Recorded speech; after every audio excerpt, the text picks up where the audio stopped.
Item 1 is submission of the fiscal year 2014 recommended budget scheduled for 1 hour. Time has been set aside for the city manager to submit the recommended fiscal year 2014 budget. Before I turn it over to the manager for whatever comments he has, I know that we have a lot of slides and limited time, and I know we're also scheduled to do this again next week. But so I want to kind of put it to council's pleasure how they want to deal with this. I've asked Marie, Lonnie, and Kelly all to be at the table at the same time so that two items may merge. But as I look through everything that's been presented to us, it appears that the staff has provided a balanced budget and then a little if we adopt the adjustments on pages 21 and 22. And then I know there's a slide that indicates that we have about a $2.3 million surplus, and I think we're going to hear today, if we haven't already heard, that with the adjustments to the license tax, that we probably added about another 1.9, so we're at 4.2. And then on page 48 and 49 of the presentation are the alternatives with what to do with that money, one of which is to increase compensation, and then there's a series of others as well. And I think that's the framework, but I don't want to, if there are other questions that people, so we can go straight into the questions. We can allow Marie, who's done a nice presentation on a global basis, to make the presentation, take it through. But I just want to give that option because I know we're going to be back here next week on the same conversation, and I'll do it however you wish. Councilmember Romero?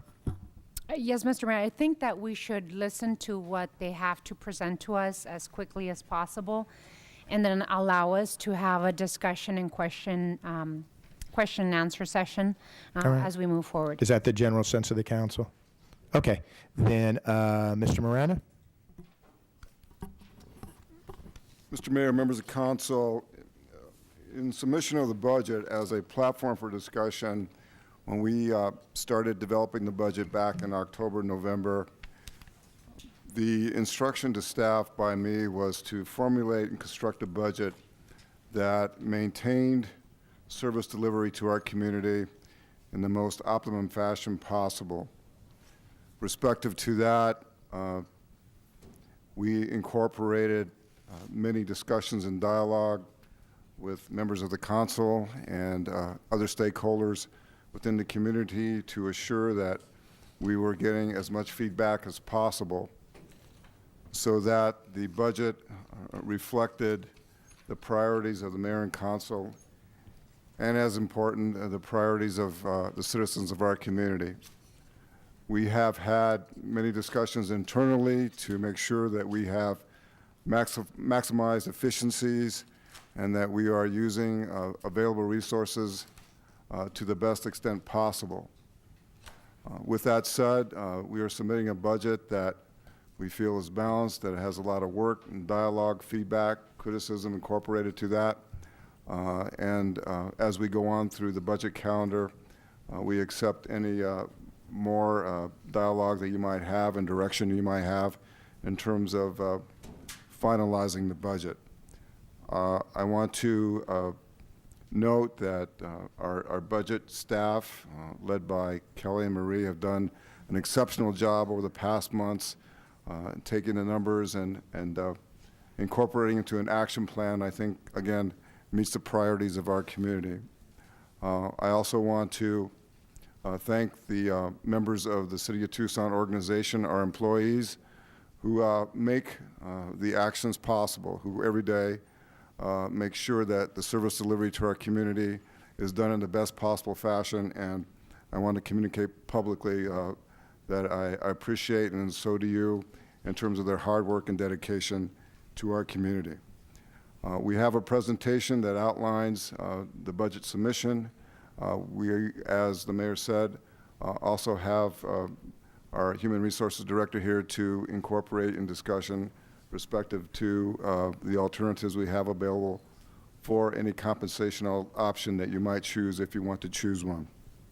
So with that said, I will turn it over to Kelly or Marie, who is will do the presentation And I must note, as we get into this presentation, this is Marie's last budget, and she is going to be retiring this year, and we want to thank her for her hard work and dedication and her putting up with me for the past few years in terms of getting work done. Marie? Thank you, Mr. Manager. Good afternoon, Mayor and Council. Today is the submission of the budget, so that is why you are just receiving it today. We just got it hot off the press late yesterday afternoon. I wanted to point out that purple is my favorite color, so I got my way. I decided a little paisley would add to this, and I am a tennis player, so I got that in the middle. And the electric green tabs I want you to draw your attention to the front of the tabs and notice the mosaics that are on public art pieces throughout town. So we think that it's, yes, I paid and commissioned for the mosaics. So today we are submitting the budget document to you. It will be posted online this afternoon.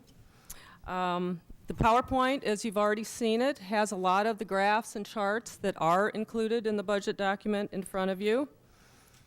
So as the mayor spoke to the recommended budget, this is the citywide budget. I know we have a lot of focus on general fund, but the citywide budget is legally balanced, meaning our revenues equal our expenditures.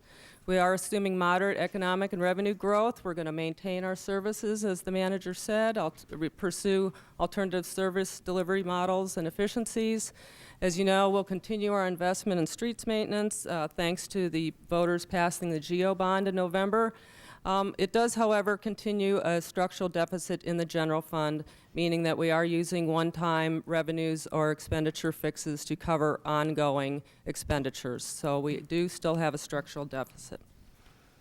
Quickly, the next steps, as the mayor mentioned, we'll be back again next week. Per law, we will have a public hearing on the recommended budget in the evening. We also have time set aside on May 7th, if we need it, to have another study session discussion. That evening, we will have the adoption of the tentative budget, which, as you know, is just a ceiling. We cannot go any higher than that as you finally adopt the budget on May 21st. And because our primary property tax rate is higher than our tax rate in fiscal 13, we are required by state statute to have a public hearing called the Truth in Taxation Public Hearing. So on May 21st, we will adopt the budget and we'll adopt the property tax levies on the 11th of June. Included in our next steps, I noted an item that you gave direction to staff on the 9th of April last week to form a task force bond committee to prioritize our infrastructure needs, deferred maintenance, and come up with a comprehensive plan to address. So you will be seeing that ordinance in the near future. I just want to remind you that every November we come back to you and tell you how the prior year finished, how we see it finishing, and how the revenues are coming in for that current year. So you will have another chance to see how well our prognostications for fiscal 14 are coming along. We will bring that to you in November. However, I will not be doing that with you. So the added pages that are with you there, I was a little dyslexic on the headlines on a few of the pages. I had 1.296 billion. It is 1.269. So those are corrected pages in front of you. I was a little weary from working on taxes, so I got a little transposed there. It is just a little bit less than the fiscal year 13 adopted budget. Our capital budget went down by 67 million, and our operating went up by 22 million, primarily in the personal costs area across the city. But it does make our budget $45 million less than you adopted it in fiscal 13. The capital component there, the 18%, was addressed in a lot of detail last year, and that does include right there, that's year one of the proposed 5-year capital improvement program. A brief slide on the CIP for 14, $226 million. This shows you the funding sources for the CIP. As you see, the RTA is the #1 funding source for our capital program. A little bit of general fund we talked about last week. It goes towards transit local match and to our ERP system. Next slide again shows the 1.269 billion citywide budget divided up into the general fund at 466 million, which is 37% of the budget. And then the enterprise funds, Tucson Water, ES, and Tucson Golf, 22%, and other restricted funds at 41%.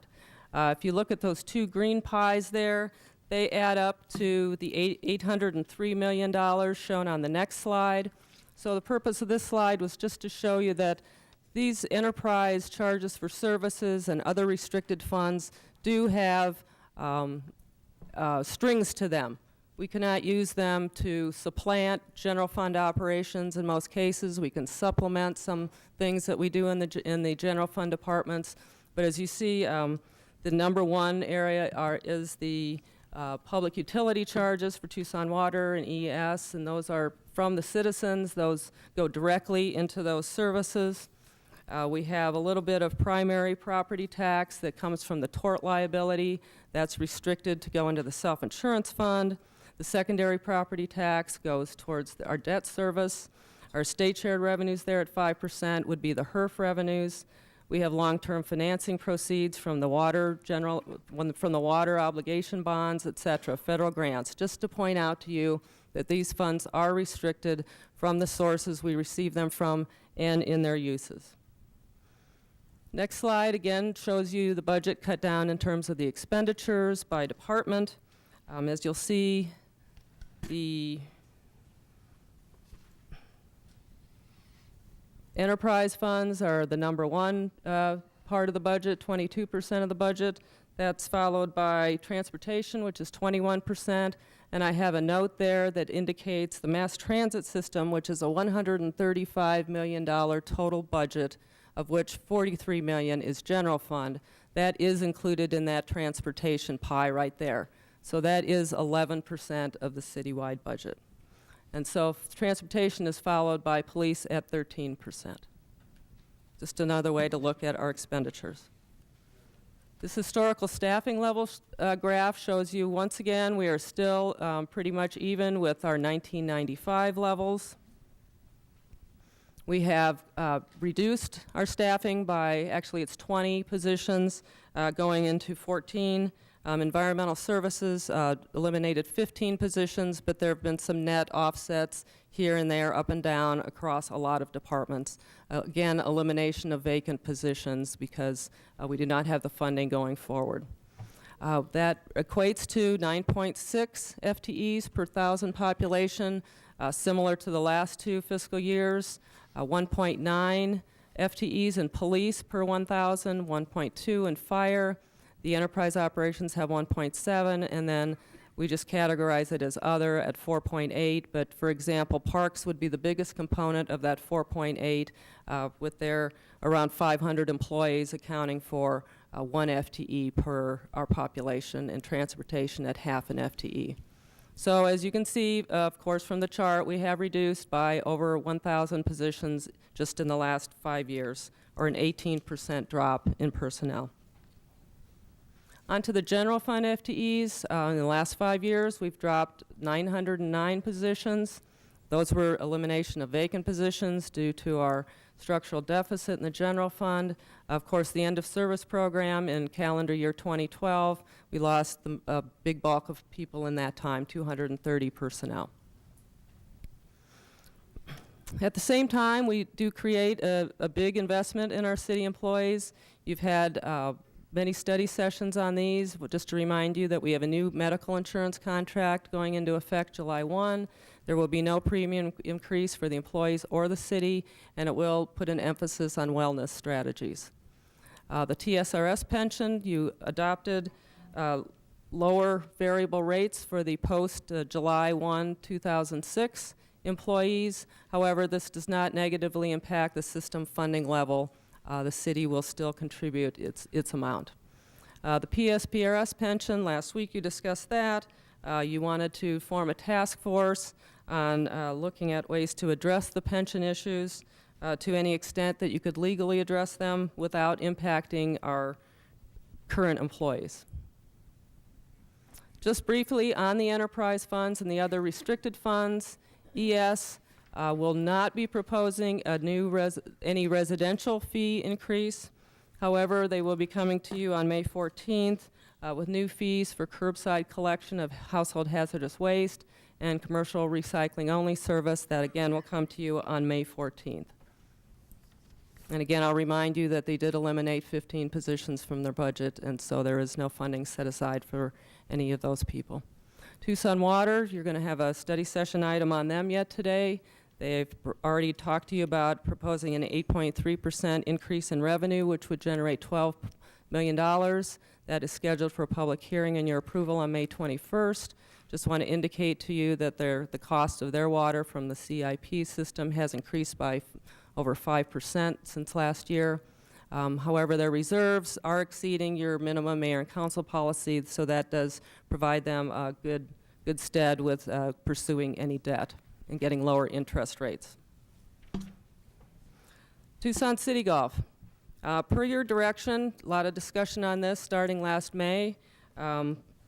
You gave us direction that there was an 8-point direction from mayor and council to continue operation until mayor and council provides further direction. The direction was to look for alternative models of operation. Thus, we've had RFPs gone out for that, which are in the process of being looked at right now. We're also working and looking at alternative uses for Fred Ank and El Rio Golf Course per your direction.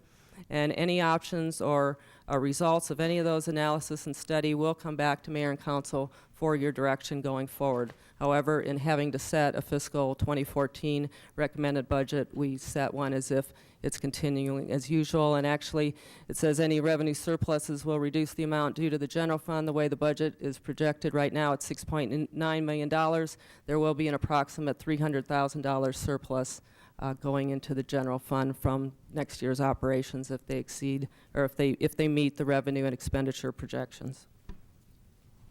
Street improvements, as you know, the November 2012 GO bond authorized $100 million in funding, so $19.8 million has been programmed in the capital budget to restore, repair, and resurface the streets. That is funded from the secondary property tax.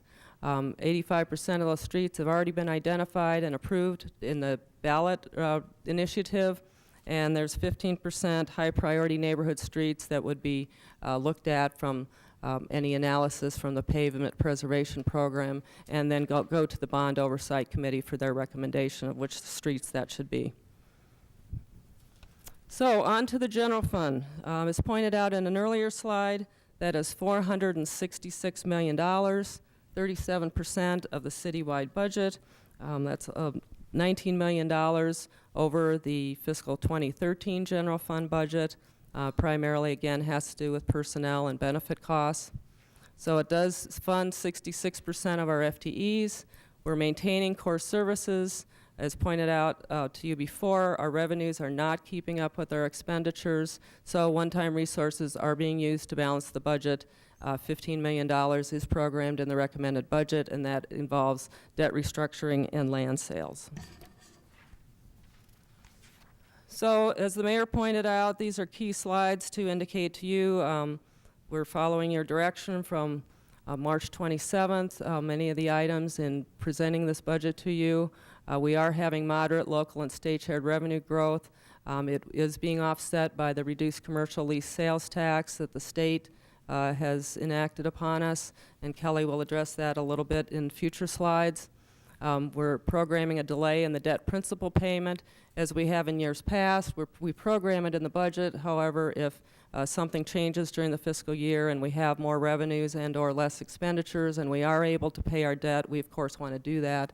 The bill doesn't come due until the spring, so we have some time to look at that, and hopefully that might be the case.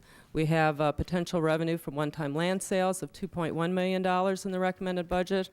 We have increased the administrative charge to Tucson Water and Environmental Services for $1 million. We've suspended the departmental surcharge to the self-insurance fund at this point in the recommended budget. So that's a $1.6 million expenditure of general fund from the departments that would go into the self-insurance fund to offset the deficit. We do have the tort liability funds from the primary property tax going directly into that funds right now. So it is in the recommended budget to suspend that payment in fiscal 14, and that generates a $1.6 million expenditure savings. We've made no reductions in our contracts for services or funding support. I have renamed myself outside agencies. I'm now calling them contract for services / funding support, so I don't know, you might go back to outside agencies when I leave, it's up to you. But in the meantime, I've renamed them myself. There are no reductions in employee pay or premium pays per your direction. And we'll move on to the revenues, the $466 million in revenues. These are the funding sources. As you can see, our city sales tax at $187.1 million is 40% of our funding sources of the 466. Our other city revenues over there on the top left, which are fines and forfeitures, charges for services, et cetera, is the next largest funding source.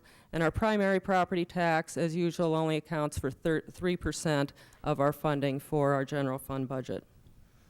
You've seen this slide before. We've just updated it for fiscal 14. It does indicate to you in the purple the years past where we have had to use one-time funding sources and uses of reserves since the Great Recession.